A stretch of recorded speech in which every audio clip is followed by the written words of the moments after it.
OP Rajbhar के बारे में एक बात कही जाती है, ऐसा कोई बचा नहीं जिनको इन्होंने ठगा नहीं।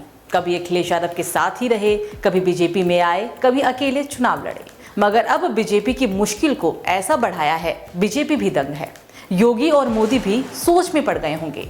दरअसल ओम प्रकाश राजभर ने बिहार विधानसभा चुनाव में कूदने का ऐलान कर दिया है, लेकिन असली कहानी कुछ और है। सबसे पहले राजभर ने एनडीए के साथ गठबंधन की बात की, मगर साथ में ये भी कह डाला कि अगर बात नहीं बनी तो वो 243 में से 156 सीटों पर अकेले ताल ठोकेंगे।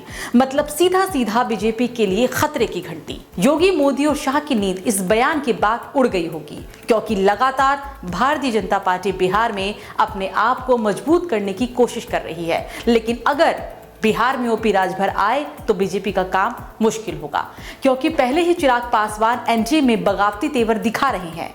वैसे तो बिहार की सियासत हमेशा से ही धमाकेदार रही है, लेकिन इस बार ओम प्रकाश राजभर ने ऐसा दांव खेला है कि एनडीए का गणित ही गड़बड़ा गया। यूपी में योगी सरकार के कैबिनेट मंत्री और एसबी-एसपी के बॉस राजभर ने बिहार में 156 सीटों पर चुनाव लड़ने की तैयारी कर ली है, और वो भी तब जब एनडीए के साथ उनकी 70% पर बात पक्की है और 30% बाकी है।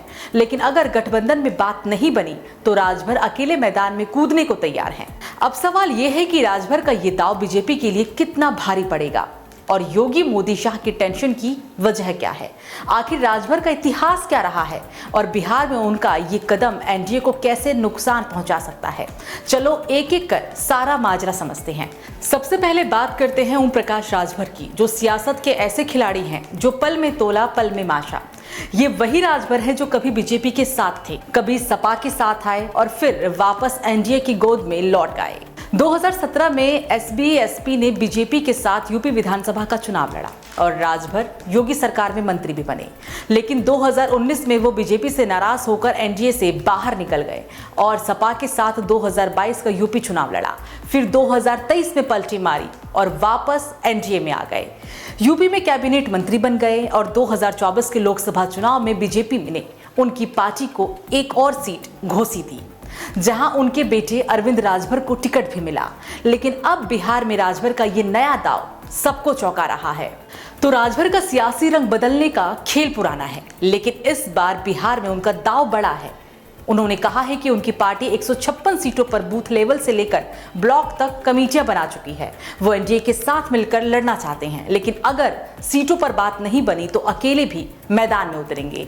और हाँ, राजभर ने नीतीश कुमार की सरकार पर भी तंज कसा और कह डाला कि बिहार में अति पिछड़ा वर्ग के लिए कुछ खास नहीं हुआ। अब ये बात एनडीए के लिए टेंशन वाली है, क्योंकि बिहार में पहले ही चिराग पासवान की एलजेपी बगावती तेवर दिखा रही है। चिराग ने भी एनडीए से ज्यादा सीटों की मांग की है, और अगर राजभर भी अकेले लड़े तो एनडीए का वोट बैंक बिखर सकता है।